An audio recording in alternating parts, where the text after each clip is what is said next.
بسم الله الرحمن الرحيم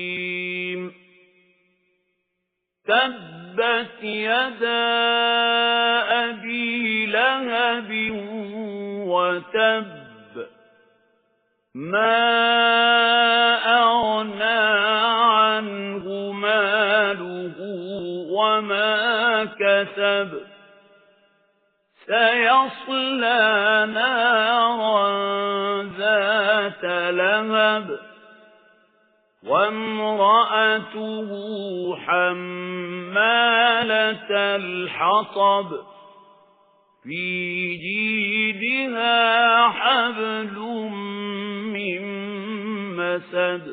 அத்தியாயம் அல்-லஹப். மக்காவில் அருளப்பட்டது. வசனங்கள் 5. அளவிலா கருணையும் இணையிலா கிருபையும் உடைய அல்லாஹுவின் திருப்பெயரால். அபூலஹபின் கரங்கள் முறிந்துவிட்டன, மேலும் அவன் நாசமாகிவிட்டான். அவனுடைய செல்வமும் அவன் சம்பாதித்தவையும் அவனுக்கு எந்த பலனையும் அளிக்கவில்லை. விரைவில் அவன் கொழுந்து விட்டெறியும் நெருப்பில் போடப்படுவான். அவனுடன் அவனுடைய மனைவியும் தான். அவளோ இங்கும் அங்கும் புறம்பேசி திரிபவள்.